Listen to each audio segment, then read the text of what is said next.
Good morning aspirants, स्वागत है आपका फोकस ऑन एजुकेशन में। मैं एजुकेटर आप सबके लिए वर्ल्ड मैप का एक सेक्शन लेकर आए जिसमें कि हम यूरोप के कुछ फैक्ट्स को डिस्कस कर रहे हैं। हमने अपने प्रीवियस वीडियो में यूरोप के कुछ फैक्ट्स को डिस्कस कर लिया है। आज हम आगे कंटिन्यू करेंगे। कल मैंने आपको होमवर्क दिया था, पूछा था ये पेनिसुला जो दिख रहा है वो इसका नाम क्या है। इसका नाम क्या है? Iberian peninsula. आइबेरियन पेनिसुला में कौन दो कंट्री आती है? तो वो आपकी स्पेन आती है और यहाँ पे आप पुर्तगाल देख रहे हो। स्पेन की अगर कैपिटल पूछी जाए तो वो क्या है? आपकी मैड्रिड।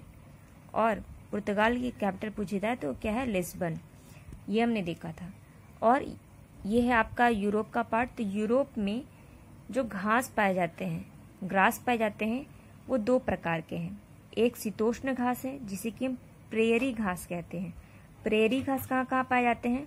तो आपका पाया जाता है हंगरी, रोमानिया और साथ ही साथ कहाँ पे पाया जाता है? यूक्रेन। यानी इस एरिया में क्या पाया जाता है? प्रेयरी घास के मैदान पाए जाते हैं। और एक पाया जाता है आपका पुस्ताज घास के मैदान भी यहाँ पाए जाते हैं। कहाँ पे? यूरोप के सेक्शन में। ठीक है, तो पुस्ताज जो है वो इधर पाया जाता है।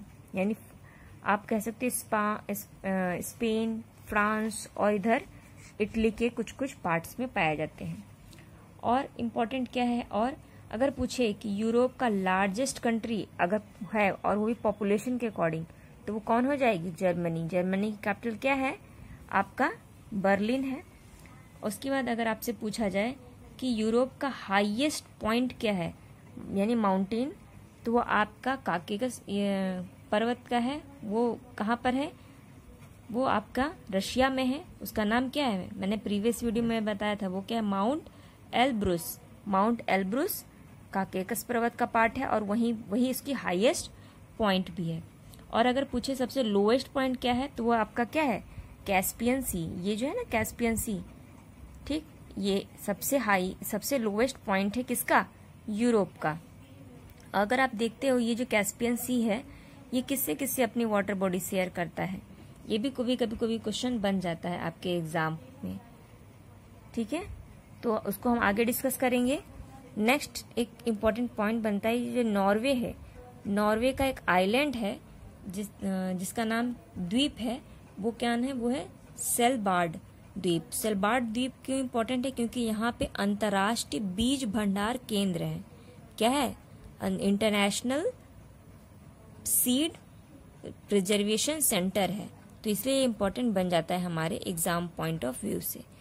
और हम देखते हैं अगर माउंटेन की बात करें तो अगर कुछ माउंटेन को देखते हैं, जैसे कि आप माउंट काकेकस को देखो, तो माउंट काकेकस कहाँ कहाँ पाया जाता है?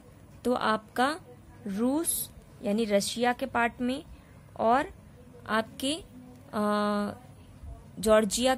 जॉर्जिया में, ठीक है, जॉर्जिया में। और साथ ही साथ कहाँ पाया जाता है? आपका इधर स्पेन की तरफ भी पाया जाता है।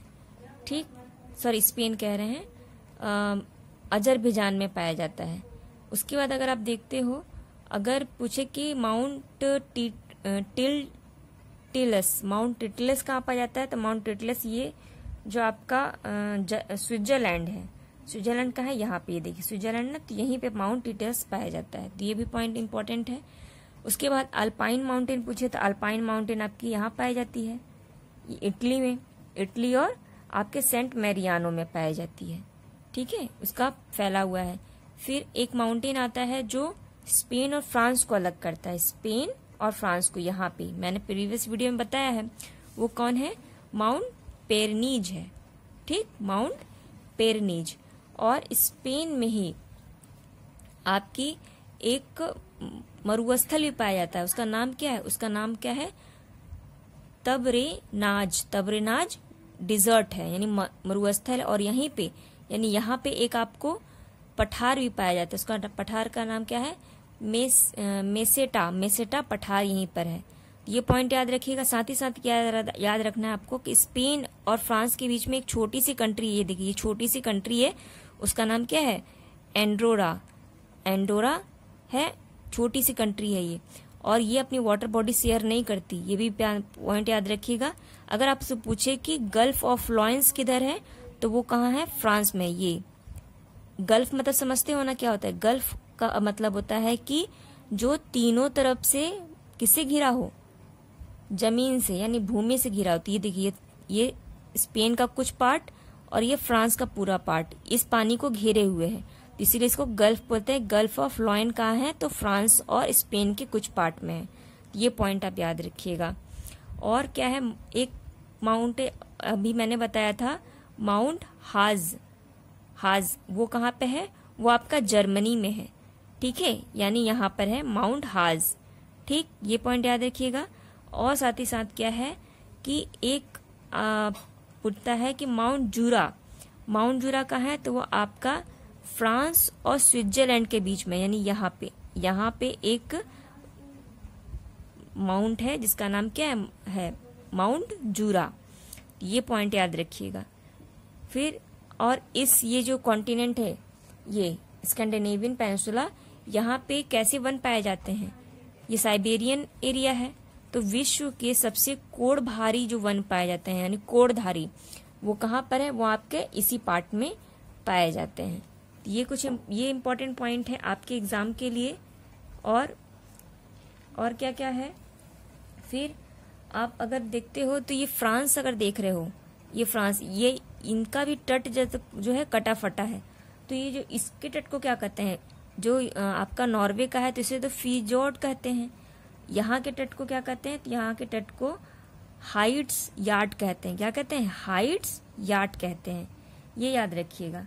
फिर हमारे लिए इम्पोर्टेंट है कि अगर एग्जाम में आपसे पूछे कि यूरोप का सब गर्म कंबल किस करंट को कहते हैं, यानी किस धारा को कहते हैं, तो क्या है? गल्फ स्ट्रीम करंट को कहते हैं। और ये जो स्विट्जरलैंड है ना, ये स्विट्जरलैंड को यूरोप का प्लेग्राउंड के नाम से जाना जाता है। ये पॉइंट याद रखिएगा। और जो और क्या इम्पोर्टेंट है यूरोप के पार्ट से, जो कुछ पॉइंट्स और हैं, जैसे कि हमने देखा था कि इटली, ये जो इटली है, इटली और आपका ये स्विट्जरलैंड के बीच में एक दर्रा है, उसका नाम क्या है? स्विट्जरलैंड के बीच में दर्रा है, वो है ग्रेट सेंट बर्नार्ड दर्रा। ठीक, और ऑस्ट्रिया, ये है ना ऑस्ट्रिया, यहाँ पे भी एक दर्रा है, उसका नाम क्या है? तो उसका नाम क्या है? ब्रेनर दर्रा, यानी ब्रेनर पास। उसके बाद एक और क्वेश्चन पूछता है कि विश्व की सबसे लंबी जो भूगत जल मार्ग है, मतलब अंदर ही अंदर रेलवे बनाया गया है, वो लंदन से पेरिस को जोड़ता है। लंदन से पेरिस को जोड़ता है। ये पॉइंट याद रखिएगा। फिर हमने देखा था कि फ्रांस की जो नदी है वो कौन है? सीन नदी। ठीक है, ये सीन नदी है ना, ये सीन नदी, और इसी के पास कौन बसा हुआ है? पेरिस बसा हुआ है। तो ये अपनी वाटर बॉडी कहाँ गिराती है? इंग्लिश चैनल में गिराती है। इंग्लिश जो चैनल है वो दो लैंड को क्या करती है? अलग कर रही है और दो वाटर बॉडी को जोड़ रही है। तो नॉर्थ सी को अटलांटिक ओशियन से जोड़ती है और यूके को आपको फ्रांस से अलग करती है। और यहाँ पे एक स्ट्रेट भी है। ठीक, उस स्ट्रेट का नाम क्या है? आप मुझे कमेंट सेक्शन में लिख के बताइए, क्योंकि मैंने इसको कई बार आपको डिस्कस किया हुआ है।